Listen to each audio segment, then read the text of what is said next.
Denise, you're done. Pack your things. Right now. In front of everyone. Those were the exact words he used. Not whispered. Not emailed. Not handled behind a closed door the way a decent person handles these things. Right there. In the middle of the open floor. With 43 people watching. With my coffee still warm in my hand. With my laptop open and my half-finished report glowing on the screen. With the March morning light cutting through the glass walls and landing on every single face in that room. That is where Gerald Pruitt chose to do it. My name is Denise Carter. I am 34 years old. I grew up in Atlanta, Georgia, moved to Charlotte, North Carolina at 26, and spent the last 6 years building something at Hartwell Financial Solutions that I was genuinely proud of. Not handed to me. Not inherited. Built, with early mornings and late nights and 100 quiet sacrifices I made while smiling like everything was fine. And on a Tuesday in March, the man who had been taking credit for my work for 3 years decided my 6 years at that company meant nothing. But here is the part Gerald did not know when he stood there in the middle of that floor with his chest puffed out and his voice loud enough for everyone to hear. The HR file was already on its way up, and it was not there to help him. I need to take you back to the beginning, though, because this story did not start on that Tuesday. It started much earlier, on the day I first understood exactly what kind of man Gerald Pruitt was, and exactly what I was going to have to do to survive him. I joined Hartwell Financial Solutions as a senior compliance analyst in the spring, 6 years ago. I had come from a smaller firm in Atlanta, where I had spent 4 years building their entire internal audit framework from the ground up. When Hartwell recruited me, they called it a significant acquisition of talent. Those were the exact words in my offer letter. I remember sitting in my car in the parking lot of my old job and reading that line twice, 3 times, because I had worked so hard for someone to see me that clearly. I should have paid more attention to who was not in the room when I signed. Gerald Pruitt became my direct supervisor 8 months after I started. He arrived from the Dallas office after a merger, talking loudly about restructuring, efficiency, and fresh eyes on old problems. He wore the same 3 ties on rotation. He laughed too loudly at his own jokes. He called the women on the team ladies, in a tone that felt like he was doing us a personal favor just by acknowledging us. The first time I presented to him, I had spent 2 full weeks preparing. It was a compliance gap analysis. 47 pages. Color-coded. 3 years of data attached, with every irregularity flagged and documented. I had found problems in how the company was reporting certain client transactions, not fraud yet, but the kind of carelessness that quietly becomes fraud the way a slow leak quietly becomes a flood. I stood at the head of that conference table and walked Gerald and 3 senior managers through every single page. Gerald sat with his arms crossed and his eyes slightly unfocused, the look of a man who had already decided not to hear you before you even opened your mouth. When I finished, he said one thing. Good work, Denise. We'll loop in Kevin to verify the numbers before we move forward. Kevin was my junior analyst. He had been on the team for exactly 4 months. He had not touched 1 page of that report. I blinked once, said nothing, wrote it down. That was the first time. It was not the last. Over the months that followed, Gerald found ways, small, consistent, almost polite ways, to remind me of where he believed I stood. He praised my work in private and credited other people in meetings. He asked for my analysis and then presented it as a team effort, while Kevin or Tyler Marsh stood next to him holding coffee cups like they had done the thinking. He copied my white papers almost word for word into his quarterly summaries and sent them upstairs without my name anywhere on them. Every time I brought it up, directly or indirectly, he had the same answer ready. Denise, I need you to be a team player here. Team player. 2 words used like a leash. I had heard them before in other rooms, from other mouths, aimed at other women who had the audacity to expect credit for their own labor. I knew exactly what those words meant. I smiled. I nodded. I kept my face smooth and my voice even. And quietly, without saying a word to anyone at Hartwell, I started keeping records. 8 months before the Tuesday that Gerald fired me in front of 43 people, something happened that I did not fully understand until much later. Hartwell was being acquired. Not completely, not yet. But a holding company called Crestbridge Capital had purchased a controlling interest, and they sent 3 people in gray suits to sit in the glass conference room on the 14th floor and meet with department heads for 2 full days before the transition. An assessment team. The kind that asks careful questions and writes careful notes and takes careful everything back to the people making the decisions. I was not invited to those meetings. Gerald was. When the assessment team left, Gerald came back to the floor looking like a man who had just survived something frightening. He went quiet for a full week, stopped making his loud Dallas jokes, started actually reading reports he used to wave away with one hand. I noticed every bit of it. I said nothing. Then, 1 week after the assessment team walked out of Hartwell's building, I received a direct email. Not from Gerald, not from his assistant, not from anyone in my department. From a woman named Patricia Osei. Her title was Group Compliance Director at Crestbridge Capital. She had one question for me. Ms. Carter, I reviewed the internal compliance framework documentation on file at Hartwell. Can you confirm whether you authored the 2021 Transaction Irregularity Gap Analysis, the 2022 Audit Protocol Redesign, and the Q3 2023 Risk Exposure Summary? My heart did not pound when I read that email. It went very, very still. Because those 3 documents were the exact 3 that Gerald had submitted to Hartwell's executive floor under his own name and the comfortable vague umbrella of the compliance team's output. I sat at my desk for exactly 4 minutes before I replied. Yes, Ms. Osei. I authored all 3. I have original drafts, version histories, and supporting email threads if documentation is needed. She replied within the hour. Please send everything. And do not discuss this with anyone at Hartwell for now. I did not discuss it with anyone. I sent her everything. And then I waited. The thing about Gerald Pruitt was that he was not a smart man in the way that actually counts. He was politically smart, the handshaking, room-reading, people-charming kind of smart. He knew how to make powerful men feel respected and how to make himself look essential without doing the essential work. But he was not careful. Not in the way careful people are. He left trails. He repeated his patterns. He got comfortable in the way predators always get comfortable when they believe no one is watching. And comfortable people always make mistakes. In the 8 months between Patricia's email and that Tuesday morning, Gerald had no idea the Crestbridge assessment was still ongoing. He thought it was over. He thought he had survived it. He went back to his usual habits, writing the work of his team straight to the top of every room he stepped into.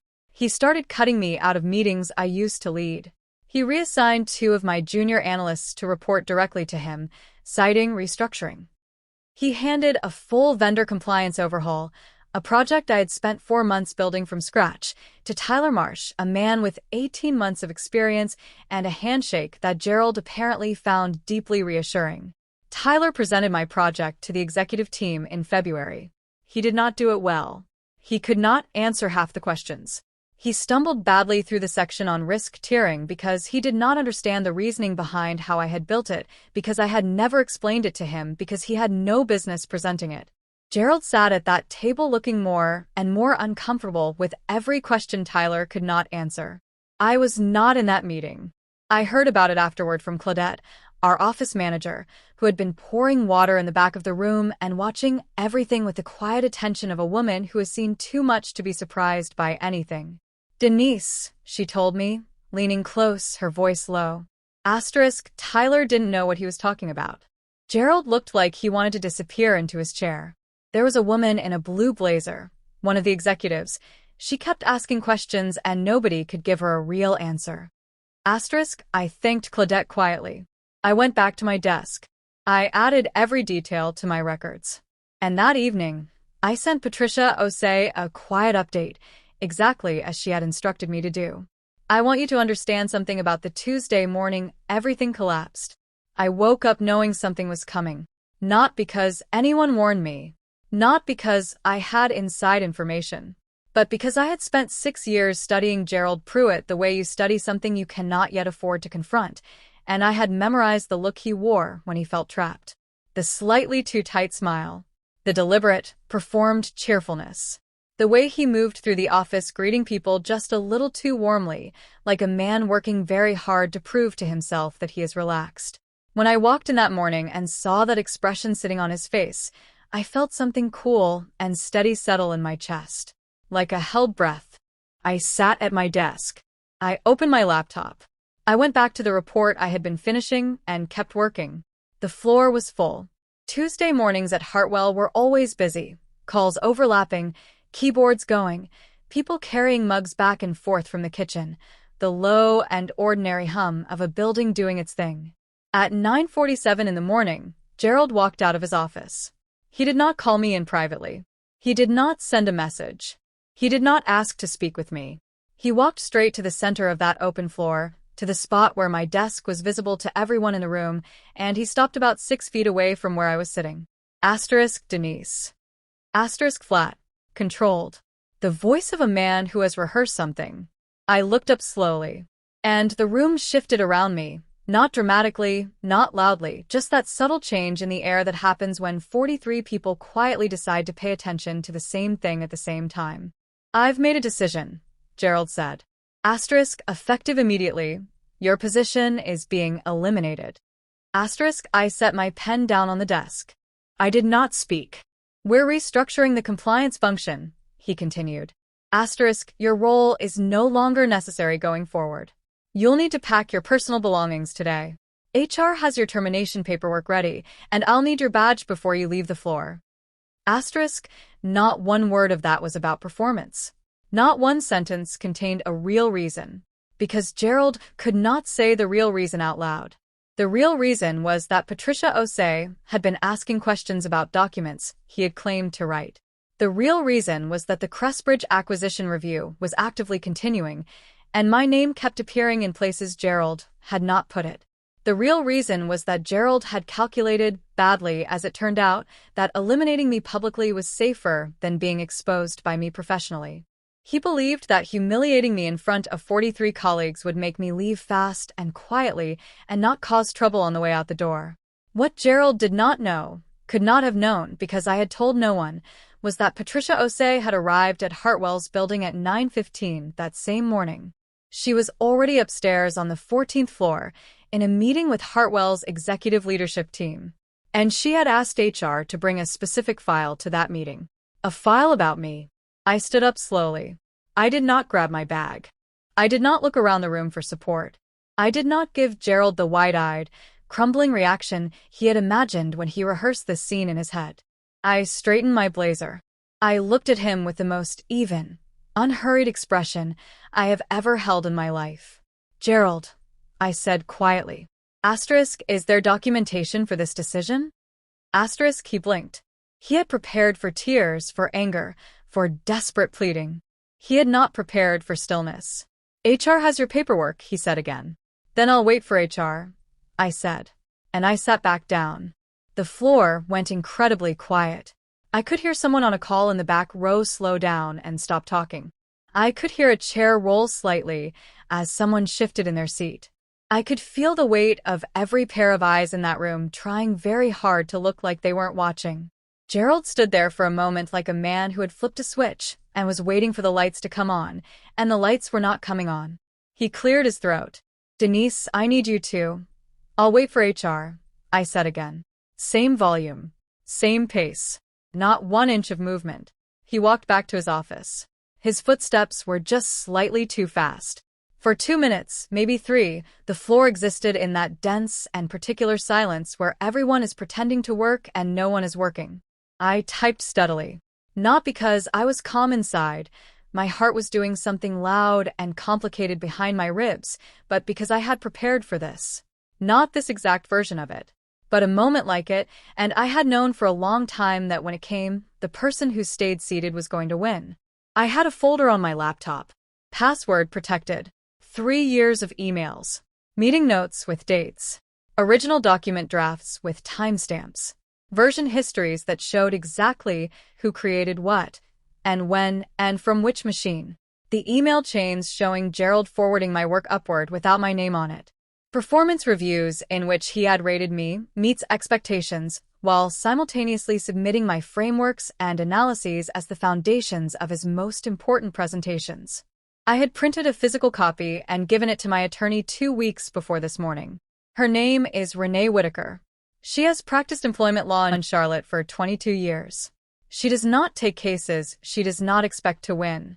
I had also, 1 week before this Tuesday, responded in full to Patricia Osei's formal documentation request, sending her a complete, organized, time-stamped record of every compliance document Gerald had submitted under his name or vaguely attributed to the team, alongside every original I had created, with the version histories attached. Patricia had responded with one line. Thank you, Denise. Be at work on Tuesday. I had not told a single person. Not Claudette. Not my sister Damara, who called every Sunday without fail and whose first question was always some version of, how's that man treating you? Not my best friend Dana, who had been quietly begging me to quit since year 2. Not one person. I had waited. And now it was Tuesday. And the elevator at the far end of the floor dinged open. 3 people walked off that elevator. The first was Sandra from HR, a woman I had spoken to exactly 4 times in 6 years, who was carrying a thick manila folder pressed against her chest with both hands like she understood the weight of what she was holding. The second was a man I did not recognize, tall, dark suit, tablet under his arm, the quiet and expensive look of someone's legal representation. The third was Patricia Osei. Patricia was 52 years old. Navy blazer. Natural hair worn up in a way that said everything without announcing anything. She walked across that floor the way people walk when they have been in enough rooms to stop being impressed by any of them. The 3 of them moved to the center of the floor and stopped. Every single person looked up. Gerald heard the elevator. He appeared in his doorway. When he saw Patricia, the color in his face did something I will carry in my memory for the rest of my life. Patricia looked at me first. Miss Carter, she said. Please don't go anywhere. Then she looked at Gerald. Mr. Pruitt. We need you in conference room B. Now. Gerald opened his mouth. Closed it. Tried again. Patricia, I was in the middle of a personnel matter. The personnel matter, she said, is why we're here. Sandra from HR had not looked at Gerald once since stepping off that elevator. She was looking at me, and her expression was not the careful blank face of professional HR neutrality. It was the deliberate stillness of a person who knows something large is about to come down, and is standing very still so they are not underneath it. Gerald straightened his tie. He walked toward conference room B the way a man walks when he has just remembered something he forgot to be afraid of. His shoulders were still back. His chin was still up. But something in the rhythm of his steps had changed. The Crestbridge attorney followed him in. Sandra stayed on the floor. She walked directly to my desk and set the manila folder down in front of me. Not a badge return form. Not a termination checklist. Not anything Gerald had prepared. A new employment contract. Miss Carter, Sandra said, very quietly. Crestbridge has extended a formal offer. Patricia wants you to review it before you respond to anything said to you this morning. She paused for exactly a moment. She also wanted me to make sure you know, Mr. Pruitt did not have the authority to eliminate your position. The termination he announced is not valid under the new ownership structure. I looked at the folder. I did not open it yet. I looked up at Sandra. And Gerald. I asked. Sandra kept her face entirely professional. But something moved behind her eyes. Conference room B, she said. Is going to be a very long meeting. I did not go into conference room B that morning. I was not asked to. I was asked to stay at my desk, which I did, for 1 hour and 19 minutes. I know the exact time, because I tracked it. I am a compliance analyst. Tracking time is what I do. What happened in that room I know because Patricia told me herself. 2 days later, in a direct conversation she agreed to let me record. Patricia had been brought in by Crestbridge specifically because of concerns raised during the initial assessment, concerns about the authorship and integrity of Hartwell's compliance documentation. 3 of the company's most critical compliance frameworks, the ones Gerald had presented as evidence of the team's strength and capability during the acquisition evaluation, had been flagged. The methodology was too advanced for the team as structured. The language was too internally consistent across all 3 documents. And one file, my 2021 gap analysis, had metadata placing its original creation on a workstation registered to my employee ID, not Gerald's.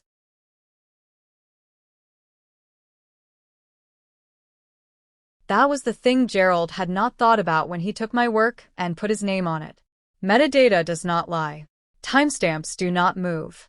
And when you take someone else's labor and present it as your own, you leave behind a ghost of the real author in every single file. A ghost that a good forensic review will always find. Patricia had spent 3 quiet weeks building the full picture before she walked into Hartwell that Tuesday morning. When she laid it out in front of Gerald in Conference Room B, the originals, the metadata, my email documentation, the version histories, the paper trail showing how he had systematically erased my name while using my analysis to advance his own career, Gerald did not deny it right away. He tried other things first. He called it a collaborative process. He said the documents were team products where contributions were shared. He suggested I had misunderstood how credit worked at the leadership level and implied the confusion was understandable but incorrect. Patricia slid a printed email across the table toward him. It was a message Gerald had sent to Hartwell's chief risk officer in November 2022, in which he described the audit protocol redesign as something he had personally developed and implemented over the preceding 6 months. He had sent that email 11 days after I had submitted the completed redesign to his inbox. Patricia placed a second document beside the first. This one came from Crestbridge's legal team. It outlined the specific liability created when a senior manager submits falsely attributed work to influence an acquisition valuation assessment. Because that was exactly what had happened. Gerald's false attributions had been used, directly, materially, in Crestbridge's evaluation of Hartwell's compliance function before the deal closed. That made it not merely a workplace ethics problem. That made it a legal one. Patricia told me that Gerald sat completely still for approximately 4 minutes after reading that document. Then he asked for his attorney. The meeting continued for another 40 minutes after that. I was still at my desk, still working, when Gerald Pruitt walked out of Conference Room B and went straight to his private office without making eye contact with a single person on that floor. His door closed. And the office went very, very quiet in the way that rooms go quiet when everyone present understands that something is over, and no one quite knows what to do with that yet. Claudette came to my desk at 11:45 that morning with a cup of coffee. She set it down without ceremony and looked at me with the careful expression of a woman who had seen a great deal and was deciding exactly how much to say about what she had just witnessed. Asterisk, you good? Asterisk, she asked. I'm good, I said. She nodded once. She walked away. That was enough. Tyler Marsh, who had presented my vendor compliance project in February and stumbled through every question, passed my desk around noon. He did not say a word. He took the long way around to the kitchen so he would not have to walk directly past where I was sitting. The floor maintained its strange, suspended energy for the rest of that morning. Keyboards sounding a little softer than usual. Voices staying lower than normal. Everybody pretending nothing had happened, nobody able to fully pretend nothing had happened, in that helpless way of open-plan offices where everything is visible and the walls offer no cover. At 12:30, Sandra came back. Patricia would like a few minutes with you in the conference room, whenever you're ready, she said. I closed my laptop. I picked up the manila folder Sandra had left earlier, the Crestbridge offer I had not yet opened, and I stood up and walked across that floor. I did not rush. I did not look toward Gerald's office. I walked at the pace of a woman who had somewhere important to be, and every bit of time she needed to get there. Patricia was alone in the room when I arrived. The Crestbridge attorney had gone back upstairs.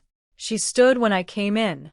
In 6 years at Hartwell, not one senior executive had stood when I walked into a room. Denise, she said. Asterisk, please sit down. Asterisk, we sat across from each other, and Patricia folded her hands on the table and looked at me directly. I want to say something before we discuss the offer, she said. Asterisk, what happened to you here? The removal of credit, the professional isolation, the systematic use of your work to advance someone else's standing. That was wrong. It was wrong as a matter of basic professional ethics. It was wrong under employment law. And it had real consequences for your career and your compensation that Crestbridge intends to address, not just going forward. Asterisk, she paused. Asterisk, going back. Asterisk, I sat with those two words for a moment. Going back. When we say we want to retain you, Patricia continued, asterisk, we are not offering you your old position with a modest raise and an apology.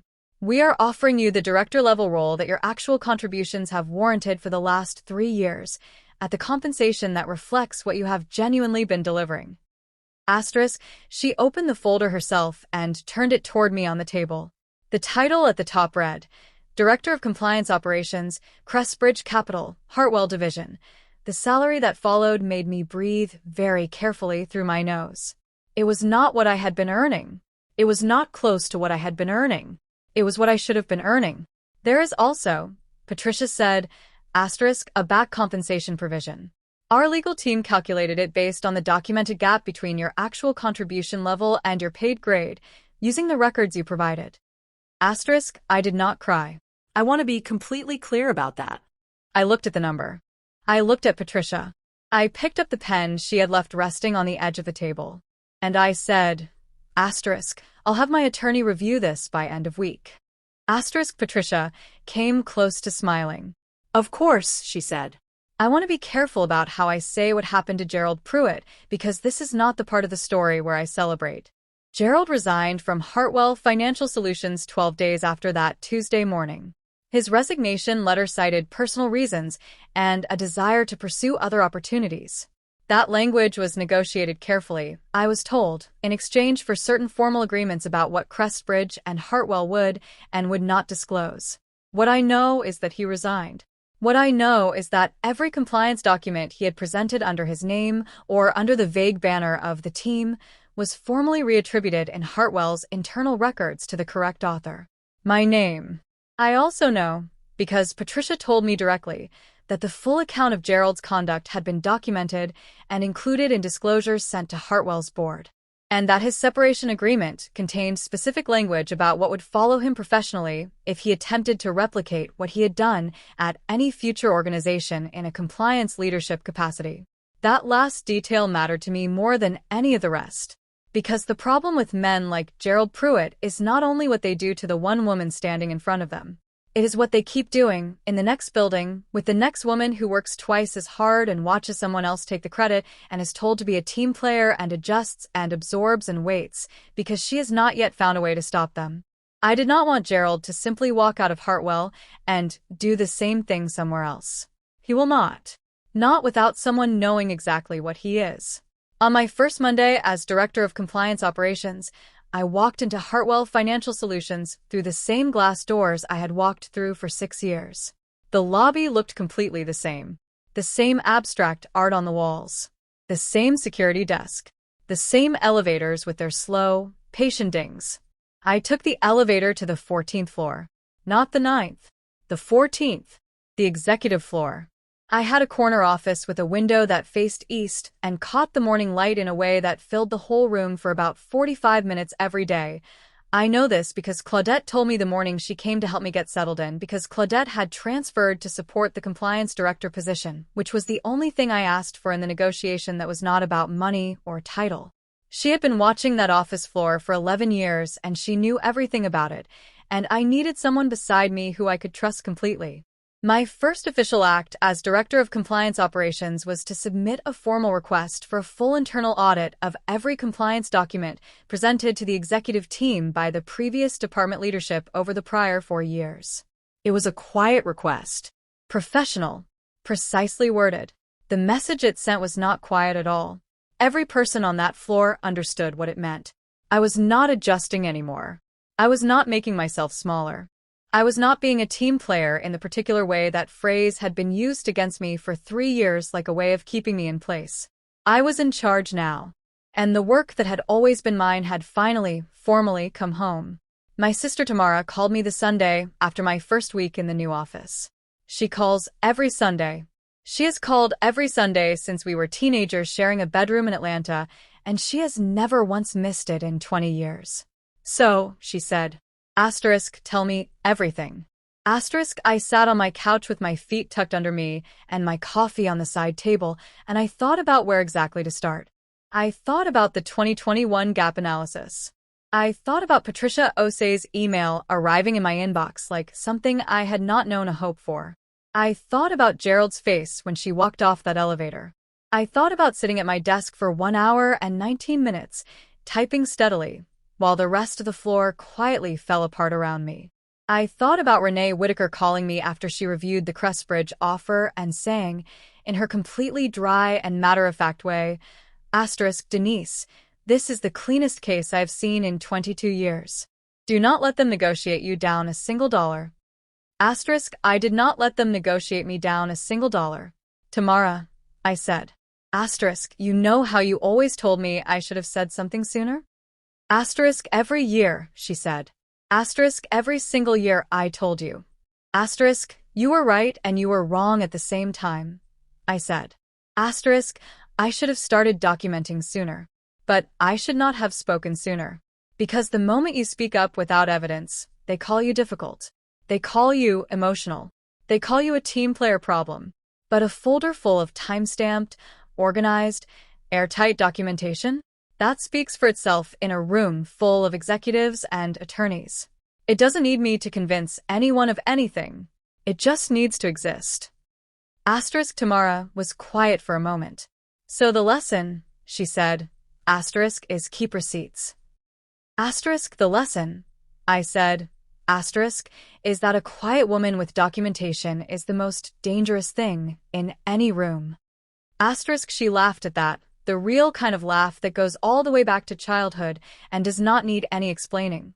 I laughed too, because it was true, and because I had learned it the hardest possible way, in the most public and humiliating setting you can imagine, and it had given me something I will carry for the rest of my professional life.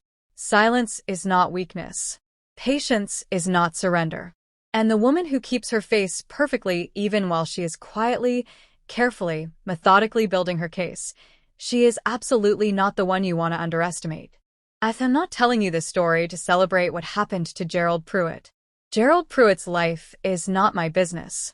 His next job, whatever he does next, whether he learns a single thing from any of this or buries it under a new story he tells about himself, none of that is my concern anymore. My concern is the team I lead now, which includes 3 women in their late 20s who are genuinely excellent at what they do and who I have already had a direct, honest, frank conversation with about documentation, about timestamps, about version histories, about knowing exactly what you have built and protecting it with paper and process and precision before someone else decides it belongs to them. My concern is the Friday afternoon I spent completely rewriting the internal credit attribution policy for the compliance department so that the person who authors a document is listed as the author. Permanently. Formally. In the record. Without any vague team language to hide behind. That took me 4 hours. It was the 4 most satisfying hours I have spent at a desk in years. If you are the woman in that office right now, the one everyone uses and nobody credits, the one who carries the building and is told to be grateful for the floor space, I see you. I was you for 6 years. And I am not going to tell you it is quick or easy or clean. I am going to tell you that your work is evidence.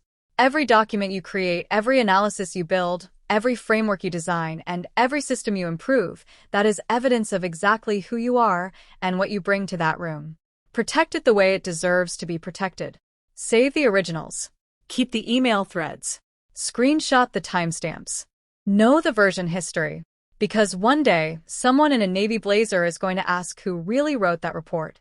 And you want to be the person who answers that question with everything attached and nothing missing.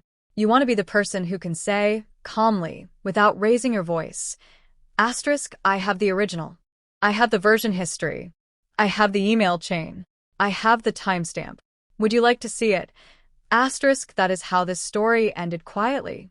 Not with a confrontation in the parking lot. Not with a speech. Not with Gerald Pruitt standing in the middle of the floor pointing at me. With a folder. And a calm voice. And someone else having to do all the explaining. Gerald thought that Tuesday morning was the end of my story at Hartwell Financial Solutions. He was right about that part.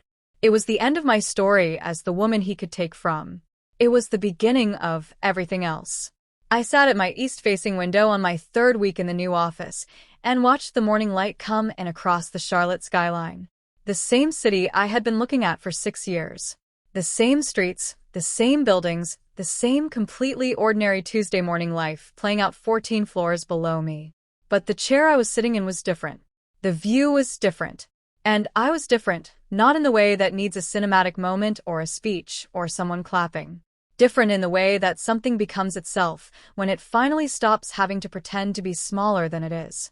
I had spent 6 years being careful with other people's comfort, being quiet when I deserved to be credited, being patient when I deserved to be protected, being a team player in a game where the rules applied only to me. That was done. Dana called me that afternoon. Dana, my best friend since our freshman year at Spelman, who had been telling me quietly to quit since year 2 and who I had consistently, stubbornly refused to listen to. Okay, she said, when I finished the whole story. Asterisk, I was right. Asterisk, you were right, I said. Asterisk, you should have left earlier. Asterisk, no, I said. Asterisk, I should have stayed exactly as long as I stayed. Because if I had walked out when you told me to, I would have left with my dignity and my resignation letter and nothing else. And dignity alone does not stop a man like Gerald from doing the exact same thing to the woman who comes after me. Asterisk, she went quiet. Asterisk, but this? Asterisk, I said. Asterisk, the documentation stops it. The legal record stops it. The formal reattribution stops it. The policy I wrote that goes into the company handbook next quarter, that stops it. For the next woman. And the one after her. Asterisk, so you stayed to change something, Dana said. I stayed until I had enough to change something real, I said. The light shifted and caught the corner of my desk for a moment, warm and gold and quiet and completely mine.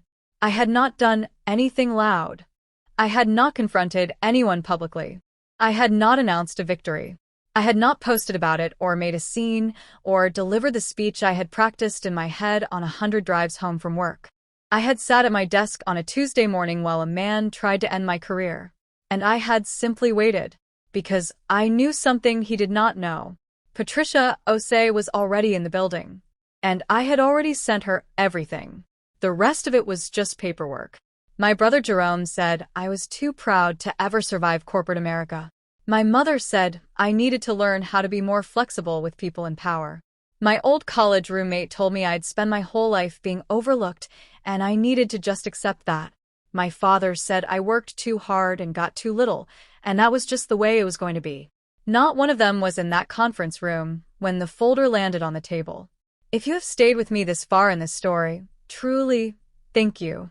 Thank you for sitting with Denise. Thank you for staying through every quiet, grinding, infuriating year of what she carried. Because this story is not just hers. Somebody watching this right now has a Gerald sitting in an office 1 floor above them. Somebody watching this is the person who authors everything and receives credit for nothing. Somebody watching this is the woman they have been taking from for years. This one was for you. Now, before you go, I need something from you. Drop in the comments right now and tell me where in the world you are watching from. Your city, your state, your country. Let's see how far this story traveled. We genuinely love knowing where our Shattered Vows family is sitting when they find us. And if something in this story hit you, if your chest got tight when that elevator opened, if you held your breath when Sandra set that folder down, hit the like button right now. It takes 1 second, and it tells us to keep going. Now listen. My cousin told me this channel would never make it past 50 subscribers. My old coworker laughed and said people don't have the patience for long stories anymore. My neighbor said I was wasting my time building something nobody was going to watch. We are out here every single week proving all of them wrong, and we need you with us to do it. If you believe in what we are building here at Shattered Vows, subscribe right now and turn the notification bell on because we drop a new story every single week and you do not want to be the person who misses the next one. Speaking of which, there is a story on your screen right now. I am not going to tell you what it is about. I am not going to hint at the title. All I will say is this. It involves a dinner table, a phone left face up by accident, and a woman who saw something on that screen that changed the course of every decision she made for the next 6 months. And she never once raised her voice. Click it. You will not stop watching.